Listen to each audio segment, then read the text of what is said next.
정부가 경기 활성화를 위해 규제 완화를 강조하면서 수도권 규제까지 풀려는 움직임을 보이고 있어 반발이 커지고 있습니다. 넉 달째 총장이 없는 경북대학교 사태가 좀처럼 해결 기미가 없는 가운데 유무형의 피해가 나타나고 있습니다.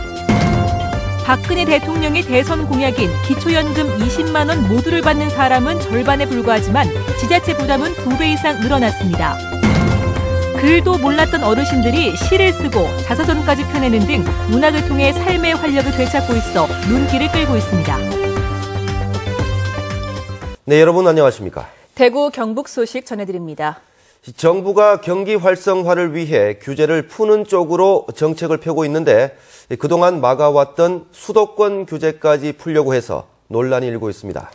가뜩이나 어려운 지역 경제를 더 얼어붙게 만드는 것 아니냐는 반발과 우려가 커지고 있습니다. 이상원 기자가 보도합니다. 정부는 어제 경제단체 부단체장과 관계부처 차관들이 참석한 가운데 비효율적 규제를 개선하기 위한 민관합동회의를 열고 수도권 규제 완화에 관련된 건의 사항을 추가적으로 논의하기로 했습니다. 추가 논의 대상은 수도권 유턴 기업에는 금지했던 재정 지원을 다시 허용하는 방안, 자연 보전 권역안에 공장을 신설, 증설하기 위해 입지 규제를 완화하는 방안 등입니다. 지방자치단체와 지역 정치권은 거세게 반발하고 있습니다. 수도권 규제가 시행되는 현 상황에서도 수그러들지 않는 수도권 쏠림 현상을 더욱 가속화시켜 지역 경제 기반을 붕괴시킬 수 있다는 겁니다. 규제 개혁 흐름이라는 대세를 타고 수도권 규제마저도 완화해서 지방에 있는 기업, 산업, 대학, 인력들이 수도권으로 빠져나가도록 그렇게 하는 것은 나라를 망치는 것이고 지방을 초토화하는 것으로서 이거는 도저히 묵과할 수 없는 것입니다. 수도권 규제 완화는 하면은 지방 완전 고사되니까 절대로 안 된다. 못 살더라도 골고루 발전하는 것을 채택하자 하는 게 우리 지방 의원들이고. 수도권과 지방의 현실적 차이를 감안해 정부의 정책 방향을 근본부터 다시 세워야 한다는 의견도 나오고 있습니다. 각 지역마다 다 공장을 안 오겠다는 공장을 유치해서 재정 자립도를 높일 수 있느냐?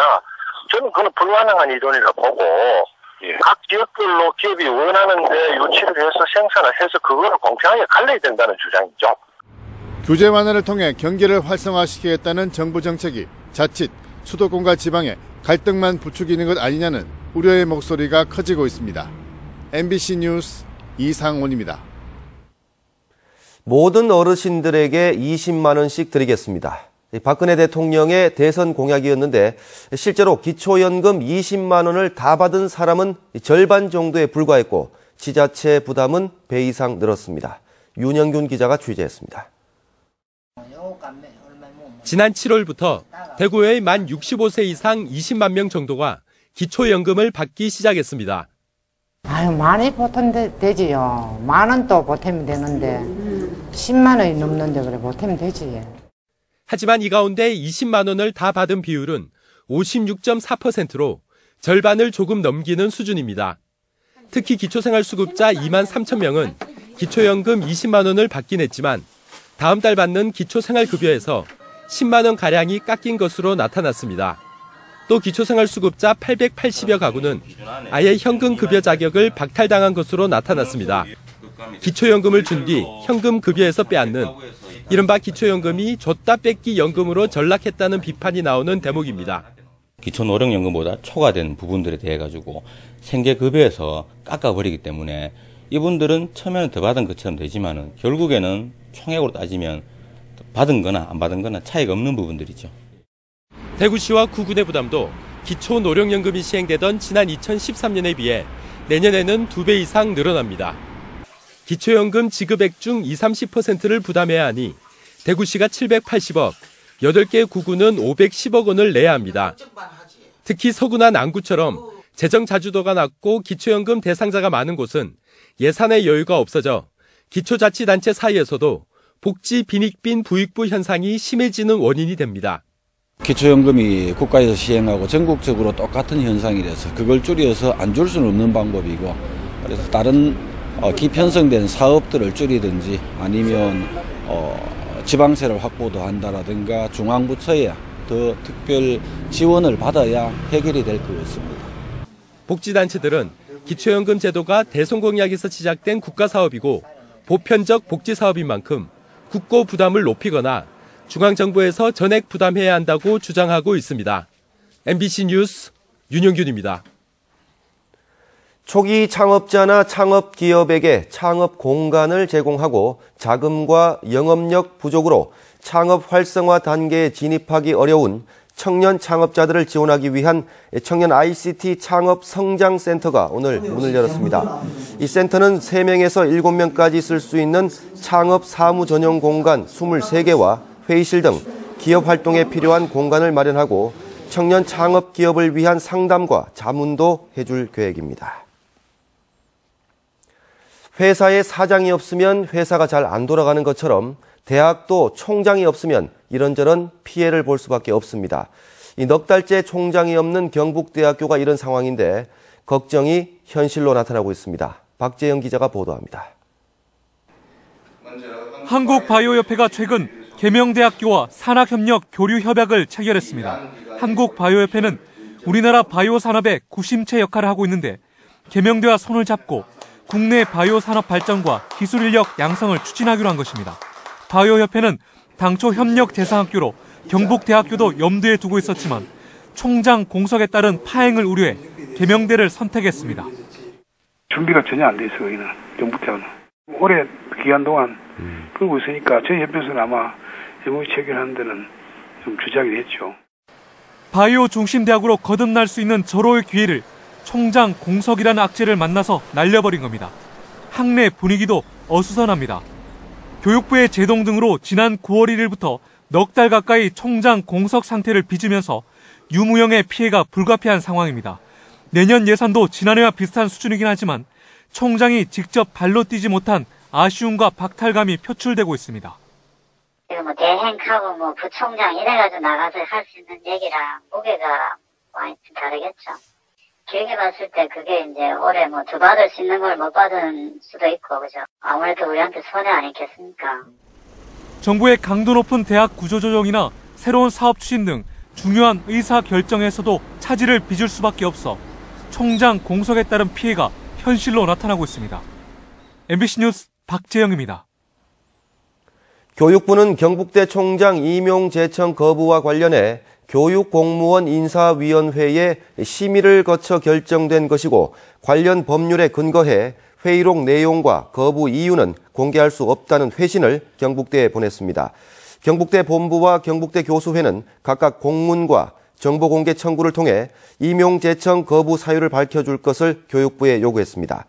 한편 경북대 총동창회도 오늘 성명서를 내고 교육부의 총장 후보자 임용 거부로 학교의 혼란과 불필요한 오해가 확산되고 있다며 교육부가 하루빨리 구체적인 거부 이유를 밝혀야 한다고 주장했습니다.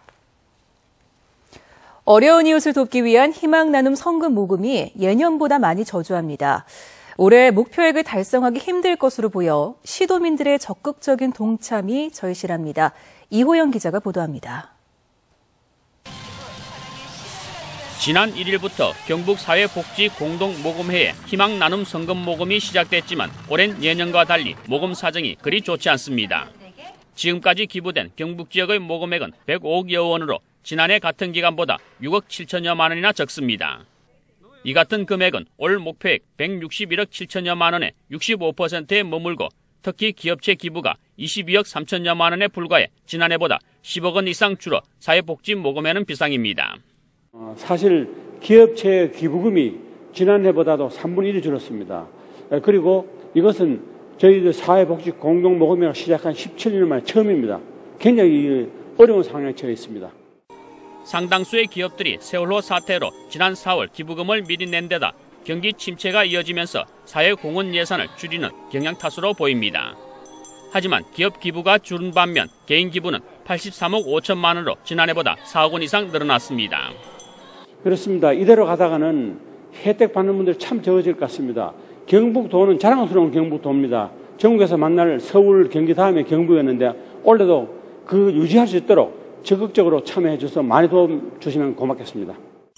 경북 사회복지모금회는 계획된 모금액을 모두 채우려면 매일 7, 8억 원 이상이 모금돼야 한다며 주변을 먼저 돕고 배려했던 경북의 나눔 정신을 다시 한번 실천해달라고 호소했습니다. MBC 뉴스 이호영입니다. 정부가 관광산업 활성화를 위해서 기금을 조성해 숙박시설 건립을 지원하고 있는데요.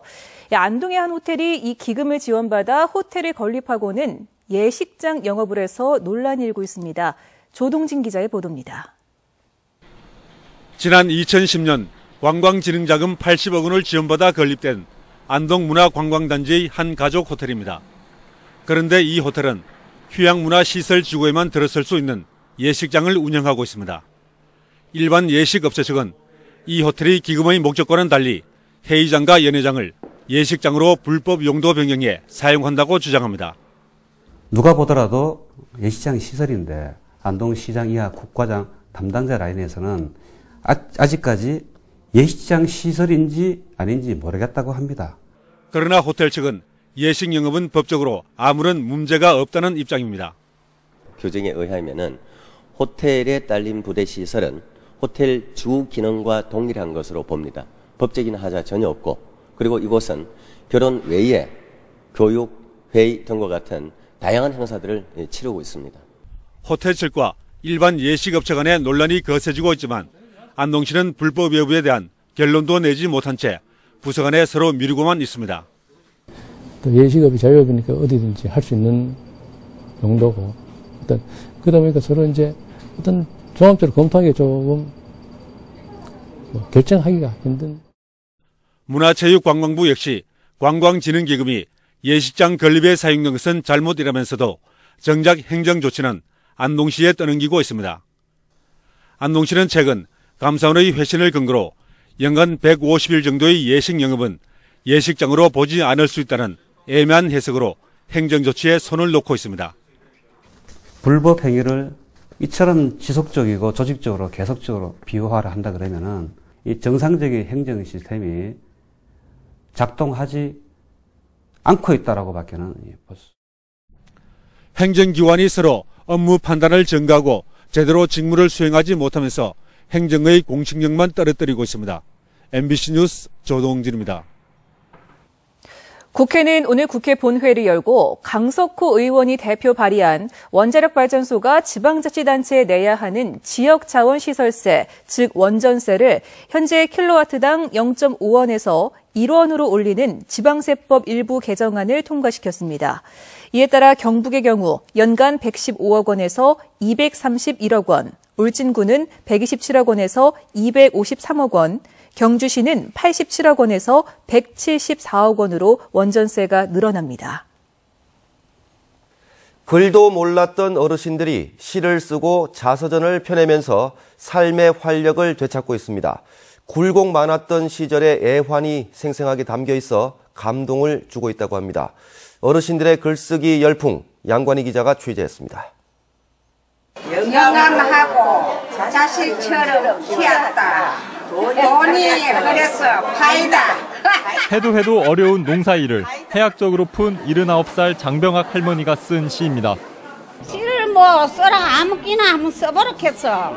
할 줄도 모르는데 시를 썼습니다. 이거 그래 됐는가 저 키가 있네.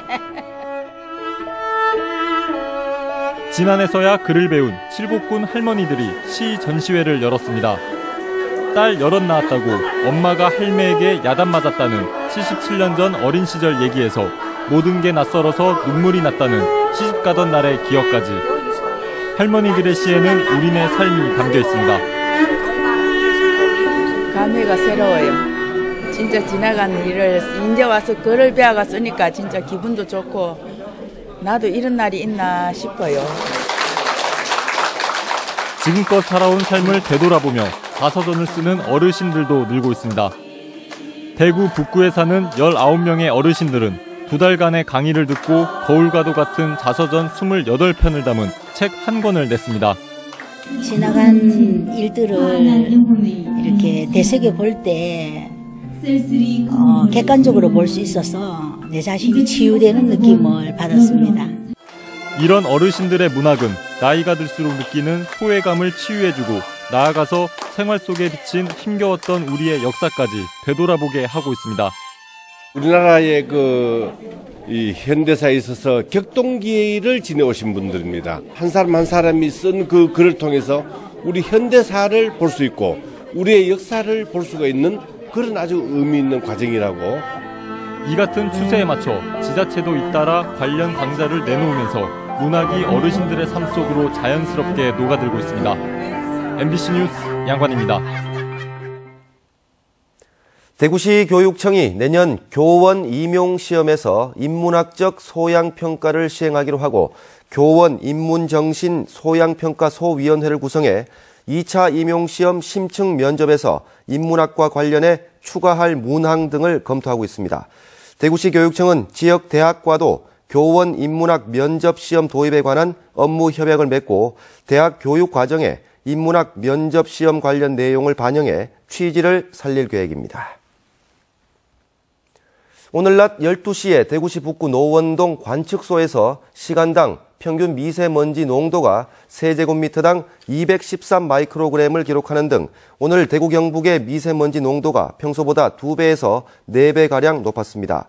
국립환경과학원은 중국에서 날아온 미세먼지 영향으로 내일도 영남권 미세먼지 농도가 평소보다 높아서 나쁨 단계를 유지하겠다며 노약자나 호흡기 질환자뿐만 아니라 일반인도 장시간 외출을 삼가할 것을 당부했습니다. 다음은 희망 2015 나눔 캠페인에 성금을 보내주신 분들입니다. 한창실업 주식회사 대표 한대곤 씨가 2천만 원, 주식회사 금창 임직원 1동이 400만 원, 대구 경북 서울우유 대리점 사장 1동이 125만 6천 원, 송정 유치원 원장 권재욱 씨가 100만 원을 보내주셨습니다. 모두 고맙습니다. 20대 남성이 대구 도심에서 800만 원을 거리에 뿌렸습니다.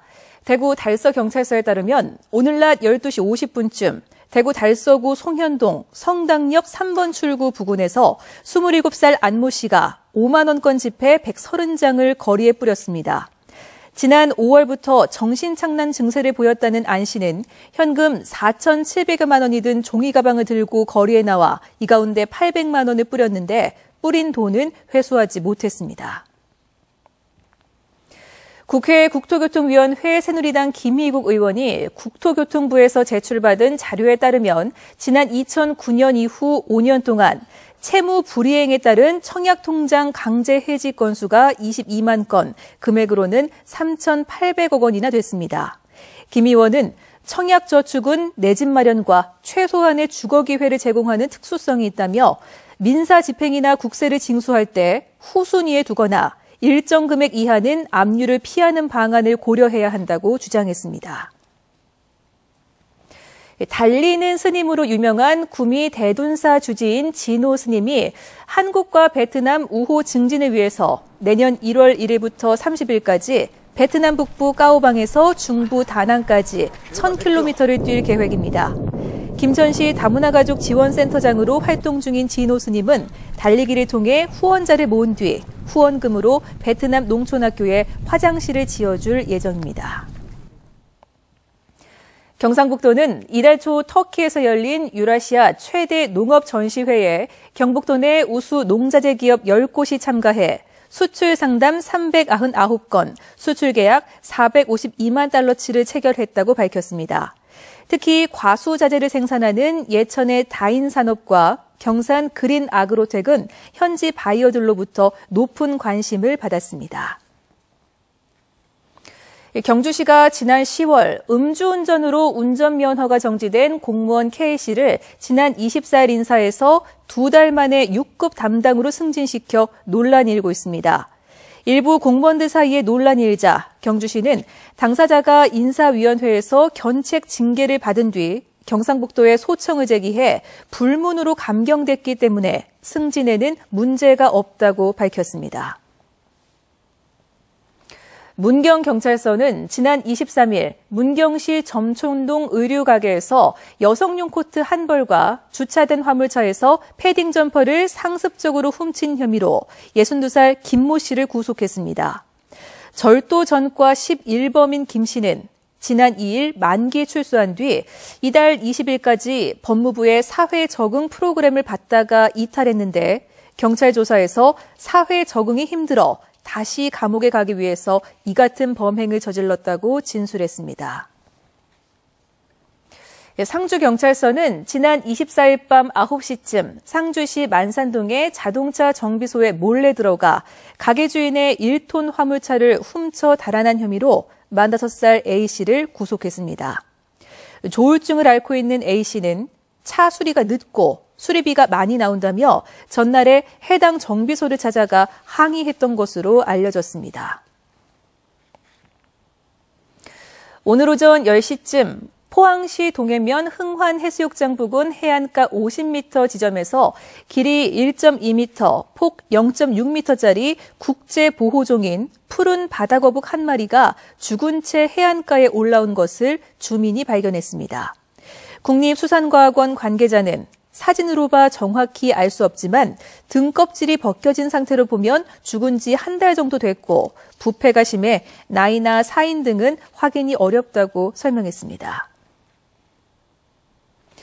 대구시는 지난해까지 아파트 9곳을 층간소음 예방 시범 아파트로 지정한 데 이어 지난 4월부터 구군별 공모를 거쳐 8곳을 최근 추가 지정해 모두 17곳으로 확대됐습니다.